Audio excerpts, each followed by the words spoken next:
This video is all about writing. And it's about self-editing your writing. But what do we mean by self-editing? Well, have you ever sat there, you've finished a piece of work, you're feeling really pleased with yourself, and someone says you should check over for errors, or can you check and can you improve your work? Do you ever feel that you're not quite sure how to do that? Or do you ever just have a nap? Or stare into space? Or count the time? Well, those times are over because we are bringing you today RSTAR. How did you discover RSTAR, Miss Smith? Well, you know I'm a big fan of tactical teaching. Me too.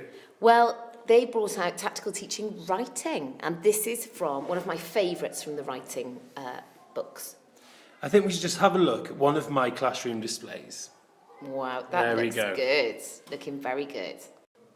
So RSTAR is a series of steps to improve your work. And the first thing you need to do is read your work again. You might find that you want to mess around with the pace of your reading, slow it right down. It might even help if you move your lips as you read it. You need to see any errors. You need to read it like you've never seen it before. And while you're reading your work again, there are 4 things that you should be looking to do.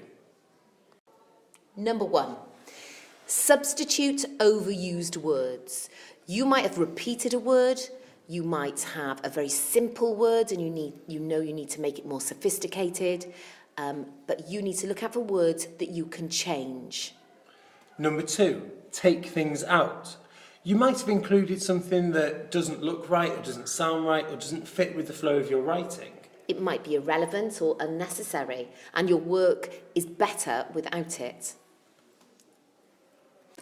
Number 3 stands for A, add new information. Whilst you're rereading, you might think, I haven't developed that point enough, and perhaps I should add an example. Perhaps I should add a statistic. Also, in your non-fiction writing, you might feel that you've not fit the purpose of the text enough, so you might add a new persuasive technique in a persuasive letter. And finally, it's rearrange the order. And that refers to your sentence structure.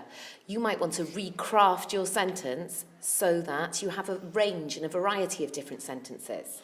And I also think that this is your opportunity to move some of your paragraphs around, if they make more sense in more of a logical order. Although hopefully they will have used ideas to structure their paragraphs. Definitely. And if not, check out our other video. And speaking of which, if your sentences feel a little vanilla, then you might want to press pause very soon on these 2 sheets. They're a selection of different types of sentences that you can use. My favourite is this one, outside, inside. And just before we finish off, Mr. Pugh's just arrived for a quick intervention. So, Mr. Pugh, tell us which one your favourite example is of the sentence structures. Hi guys, Mr. Pugh here.